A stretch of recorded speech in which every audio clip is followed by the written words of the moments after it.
ఫీజుల రియంబర్స్మెంట్ స్కీములపై రోజుకొక జీవో జారీ చేస్తూ గందరగోళం సృష్టించవద్దని ఆర్ కృష్ణయ్య కోరారు. కొనసాగుతున్న పాత విధానమే బాగుందని, దానిని కొనసాగించాలని బీసీ సంఘాలు డిమాండ్ చేస్తున్నాయని చెప్పారు. కాంగ్రెస్ పార్టీ అధికారంలోకి వచ్చి 33 నెలలు గడిచినా ₹3 ఇవ్వలేదని మండిపడ్డారు. రకరకాల జీవోలతో విద్యార్థులను, కాలేజీ యాజమాన్యాలను, ప్రజలను సందిగ్ధంలోకి పడేస్తే ఎలా అని ప్రశ్నించారు.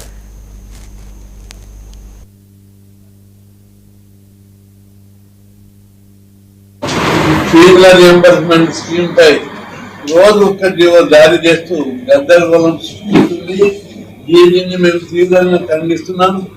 ప్రభుత్వానికి నిజంగా ఏమన్నా దమ్ముంది ఈ స్కీమ్ రద్దు చేస్తే రద్దు చేయదు. ఓపెన్గా అటు ఇటు గందరగోళము విద్యార్థులందరినీ రోజు టెన్షన్ అనుకుంటే ఎందుకని మొదట నెల కింద ప్రభుత్వం జీవో నెంబర్ 7 విడుదల చేశారు.